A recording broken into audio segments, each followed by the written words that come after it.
You know that feeling. Maybe after a long day standing or sitting around, your legs just feel, I don't know, heavy, Yeah. a bit achy. Maybe even see some puffiness around your ankles. Yeah, that's a really common thing people experience. And it often links back to how well your veins are doing their job, specifically getting blood back up from your legs to your heart. Yeah. It's working against gravity, after all. Right. And sometimes, when those veins could use a little bit of help with that uphill climb, doctors might recommend something. It sounds simple, maybe, but it's actually a pretty powerful tool. Compression. Welcome back to the deep dive. Hello. Yes, today we're focusing in on compression therapy specifically for vein health issues. So we're talking about using things like special bandages or stockings to apply pressure from the outside, all to help support those veins and get the blood flowing better. So if you're tuning in because you felt some of those leg symptoms, or maybe your doctor's actually brought up compression, perhaps even suggesting you might need it longer term, Yeah. this deep dive is definitely for you. Yep. Our mission today is to really unpack what the sources we've gathered say about why compression is used, when doctors tend to recommend it, and importantly, what clues these sources give about what you might expect, especially if it's something you need to use regularly. We've looked through a range of materials, medical guides, some research papers, clinical information, all focused on the vascular system and how it's managed. We're sort of acting as your guides here, pulling out the key bits of information specifically about compression therapy for vein conditions. Okay, let's get into it then. The big question first. Mm. Why? Why does squeezing the outside of your leg actually help the veins on the inside? Well, the sources really clarify that the main idea behind compression therapy is giving that venous system a hand, especially in the legs where, like we said, gravity is always a factor. Your veins are essentially flexible tubes, right? Right. And if they aren't working perfectly, maybe the little valves inside aren't sealing properly or there's swelling nearby, blood can kind of pool, making that return trip slow and sluggish. So the pressure from the outside, it's like giving the veins a bit of a supportive hug. That's a great way to put it, yeah. That external pressure from the bandage or the stocking, it gently squeezes the leg tissues, and importantly, the veins within them. This narrows the veins slightly, Okay. and that narrowing actually speeds up the blood flow back towards the heart. It makes it more efficient. Plus, it helps push excess fluid out of the surrounding tissues, reducing swelling, which can also get in the way of good flow. And that makes intuitive sense. If you make the pipe a little narrower, the water flows faster. Exactly. And the sources really emphasize one area where this is incredibly important: chronic venous ulcers. Ulcers, okay. Yeah, and what's really striking from the sources is just how common these are. They report that venous ulcers make up almost 80%, 80% of all ulcers found on the lower leg. Wow, 80%. That's huge. So this isn't some rare condition. Compression is really fundamental for a widespread problem. Absolutely. The sources describe it as a cornerstone, really, for healing venous leg ulcers. It directly tackles the underlying cause, that venous insufficiency, by improving the blood return and lowering the pressure buildup in the lower leg veins. And you mentioned it helps deeper veins too, not just the ones near the surface. Yes, that's right. The sources point out that elastic compression, especially, doesn't just affect the superficial veins. It can also influence the way blood moves through the deep vein system. That's the main route for blood heading back up from the legs. So the support helps the whole system work better. Precisely. That external support benefits the entire network. Okay, so the why is pretty clear now. It supports veins, speeds up flow, cuts down swelling, and it's vital for common things like ulcers. So let's move to the when. Looking at the sources, what are the specific situations where compression typically gets the nod? The sources highlight a few main scenarios. Number one, as we've just been discussing, is managing and healing those venous leg ulcers. That's probably the most emphasized. The material even gives a little historical perspective. It mentions that back in, say, the late 1980s, there was this system called the Una's boot. It was quite rigid, inelastic. That was kind of the standard back then. Ona's boot. Sounds historical. It does. And inelastic is the key word there. The sources contrast that old method with what they describe as the main approach today for healing ulcers. Oh. Multi-layered elastic bandages. Oh, elastic. Yeah. The thinking seems to be that the ability of elastic bandages to provide continuous adaptable pressure even as you move, or if the leg swells or shrinks a bit, is much better for healing ulcers compared to the sort of static pressure from something like the Una's boot. Makes sense. Compression hosiery, stockings are also mentioned, sometimes used alongside other treatments like injection sclerotherapy, where they inject a solution to close off problem veins. Okay, so elastic bandages are the main thing for active ulcer healing, but stockings have a role, sometimes combined with other procedures. What other situations did the sources mention? Another major one is after various types of vein procedures.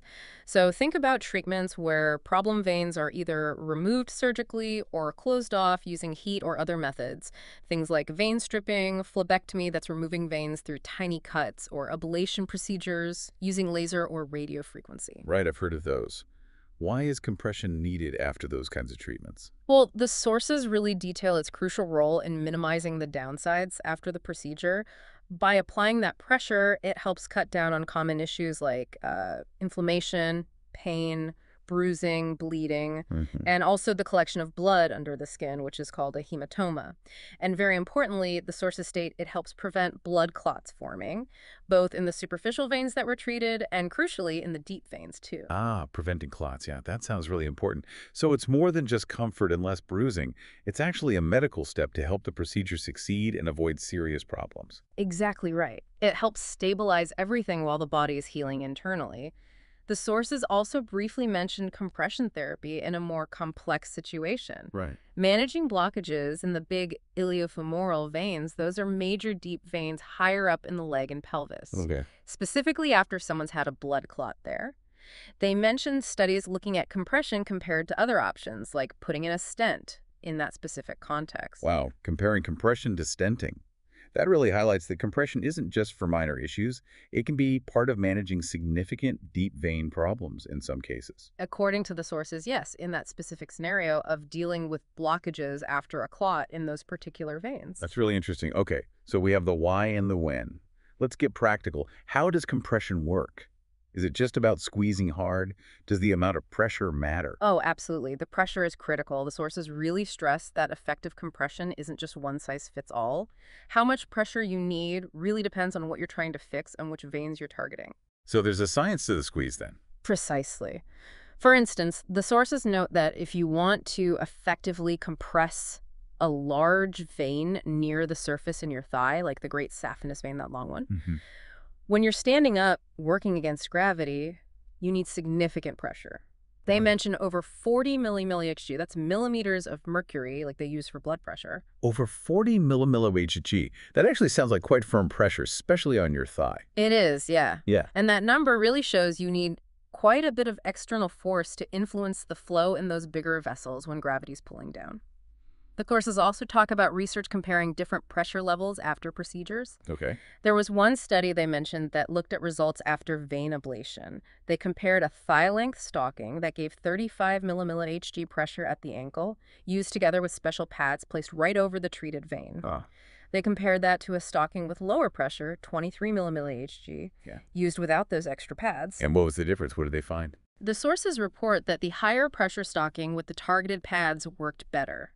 It was more effective at reducing those post-procedure side effects compared to the lower pressure stocking without the pads. Interesting. So it suggests that both the level of pressure and maybe how it's focused, like with padding, can actually fine-tune the results. Exactly. It's not just more is always better, maybe, but getting the right pressure in the right spot for that specific situation. Right. But, and this is important, the sources also add a bit of nuance.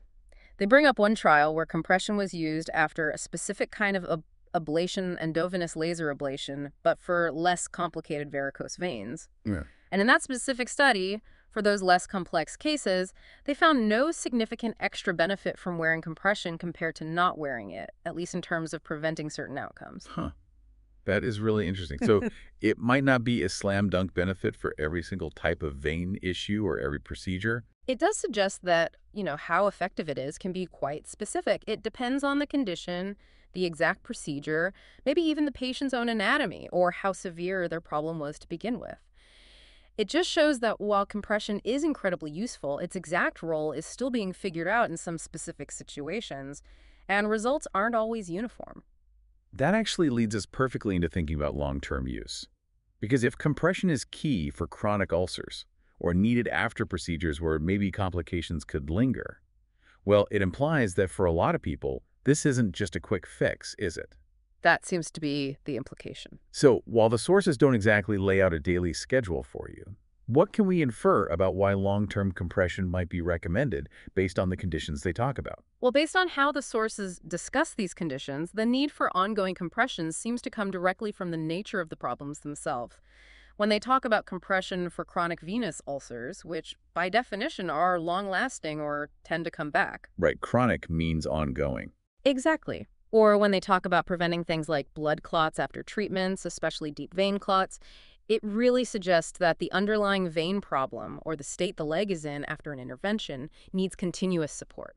Because the root issue that the compression is helping with, it hasn't necessarily vanished completely. Precisely. For something like chronic venous insufficiency leading to ulcers, the vein's basic difficulty in getting blood back up efficiently is still there. Compression just keeps helping that system work better day in, day out. Okay. And similarly, after some procedures, even if the main problem vein is fixed, there might still be a longer-term risk of swelling or tissue changes, maybe even certain clots coming back down the line. The sources imply compression helps manage these risks over time by continuing to promote good flow and pressure balance in the leg. So the way the sources talk about it, long-term use sounds like it's really part of managing these ongoing or potentially recurring vein issues. It's not just about recovery for a few weeks in some cases. It's about giving sustained help to the venous system when it faces a persistent challenge. That really seems to be the essence of it, based on how the sources describe its use in these specific, often long-term scenarios. It's managing the underlying venous health challenge over the long haul. Okay, yeah, that really helps clarify why someone might hear from their doctor that this isn't just for a little while, but potentially part of their regular health routine. Yes, it shifts the view, doesn't it, from just a temporary treatment to more of a supportive therapy for a chronic condition or post-treatment state. Right. Okay, let's wrap up this deep dive then. Sounds good. So we've taken a pretty thorough look, using the sources as our guide, at why compression therapy using those elastic bandages or special stockings is such a key tool for managing vein health problems, especially in the legs. Yeah, we saw how it gives that vital support to help blood flow back up towards the heart. We saw how critical it is for healing chronic venous ulcers, which are, surprisingly, really common. And its important job after vein procedures in cutting down complications like pain, bruising, and potentially serious blood clots. And we also learned that it's not just about any old squeeze, right?